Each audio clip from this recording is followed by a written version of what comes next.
Bonsoir, je m'appelle M. Tchakoum Pélassine.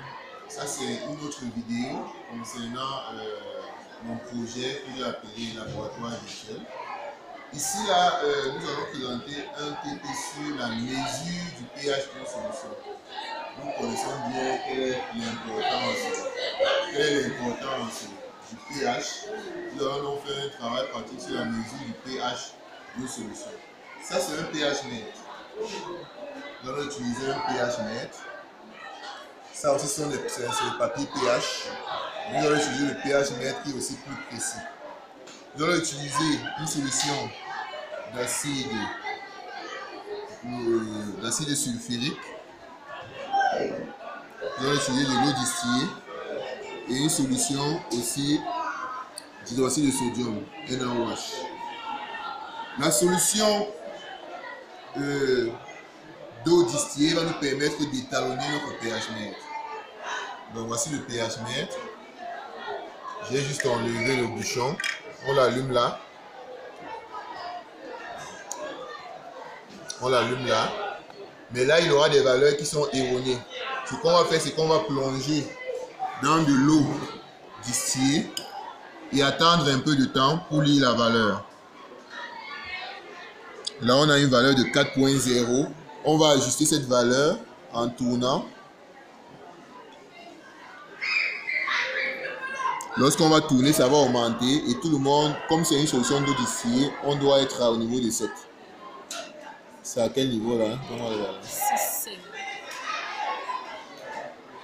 Voilà, 7, 2.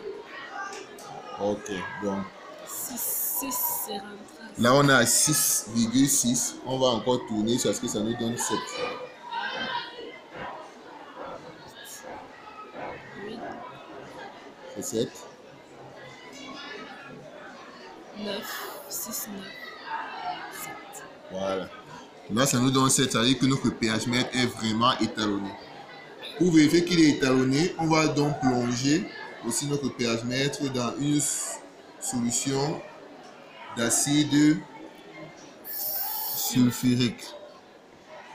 Donc, nous voyons donc que là, lorsqu'on attend après quelques instants, nous pouvons lire la valeur du pH qui est de 2. 3. pH. 3. Le pH qui est de 3. Là, ça veut dire que c'est une solution qui est acide. On peut l'enlever. Avant de faire le test ailleurs, on est obligé de rincer le pH mètre avec de l'eau distillée.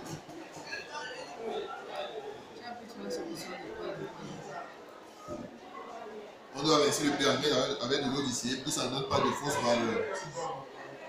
Et là, je vais plonger dans une solution où j'ai dilué des cristaux d'hydroxyde de sodium.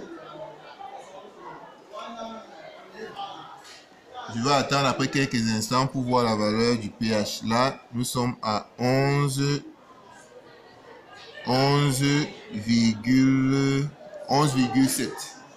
C'est bien une solution qui est basique. Ici, là, nous avons le papier pH. Sa coloration doit normalement varier en fonction de la solution qui lui est appliquée.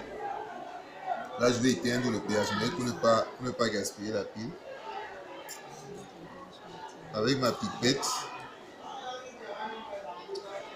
je vais mettre quelques gouttes de la solution de soude et j'observe une coloration qui tend un peu vers le violet. Donc, je dois donc prendre le papier de référence pour voir cette couleur s'il correspond à quelle valeur de pH.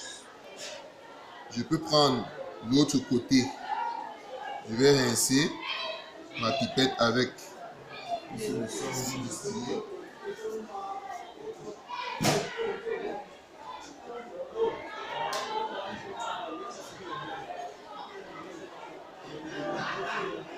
Ok, ayant rincé ma pipette avec une solution d'eau distillée, je vais prendre plutôt la solution acide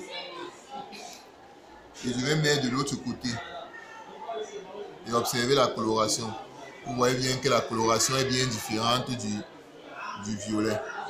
Là, on a une solution acide et on a une solution basique. Il suffit de regarder la couleur et à quel chiffre correspond cette couleur pour lire le pH. Cette méthode est moins précise que l'utilisation d'un pH net parce que vous voyez, ça donne la précision avec un chiffre avec la virgule. Bien sûr, il ne faut pas oublier d'utiliser les règles de sécurité, comme si ça se met les gants, au besoin des lunettes aussi de laboratoire, et puis manipuler ce matériel avec délicatesse parce que là, les solutions avec des pH très extrêmes sont corrosifs et très dangereux. Merci pour votre attention.